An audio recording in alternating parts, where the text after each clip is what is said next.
separation anxiety, boredom, even doggy depression are some of the issues that they might experience. And joining us now from the Banfield Pet Hospital, we have Dr. Michelle Trammel. Welcome. Hey, how are you guys doing? First day of school, right? Yeah. Oh my goodness. So there's a lot of puppy dogs and kitty cats out there missing their kids, I'm sure. Right? So they just get lonely, basically, right? Well, they do. I mean, we have to think that our animals, especially dogs, are pack animals. They're used to being with their people, right? Yeah. And they're also very much creatures of routine.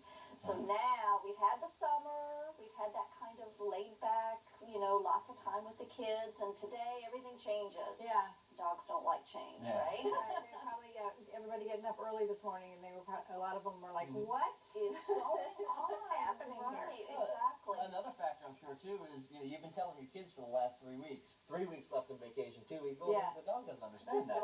They wake up one day and everybody's gone. And everything's different, right? It's really, so it can be really distressing for them. So, but there's some things that we can do to help with that, to make their life not so surprisingly uncomfortable.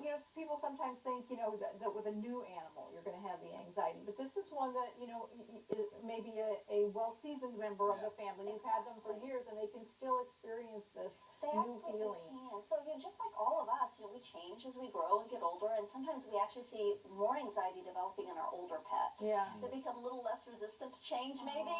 I don't like to be left alone either, so what can I do? Can I use one of these too? Yes, we have a couple of different items that we can do. So obviously, the spectrum is very broad. Some pets just get bored, like we talked about. They're used to playing and having that interaction, and they get bored, and with boredom can come destructive behavior, chewing on the couch, or On the baseboard. exactly, those the kinds of sheetrock. things. So we have some alternatives to kind of entertain them while they're left at home by themselves. This is a chew bone, but this is designed where you can put treats in it, or peanut butter, something that kind of take them a while to get in there. exactly, and it's a little bit of a puzzle for them. That's just a little bit mean, but not real mean. That's right, exactly. There is a solution to it. Then we'll get the treat out. Then we'll be, Depends how far in there you put it, right? right? Exactly. Because this is that really hard, thick rubber that they're not going to be able to chew through this. Right. So we definitely don't want to leave them alone. And they don't have thumbs, so they can't get in there and do that. Exactly. So last the whole school day. Exactly, and that's the idea, so that they have something to look forward to. Again, use this only during the day when they're alone, when the kids are gone, and that way they have something to look forward to during that time. Okay. So that's kind of for your bored pets.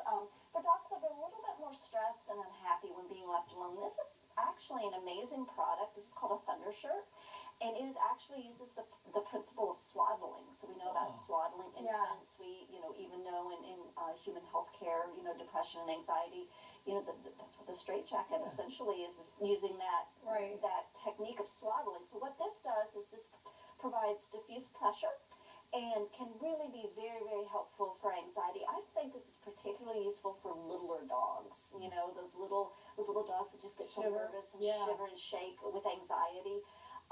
And it just gives them that physical comfort when you're not able to actually hold them. They're wearing a hug. Like they're wearing I like that. I have a medium-sized dog who the storm is 50 miles out, and he knows it's coming, and starts just shaking.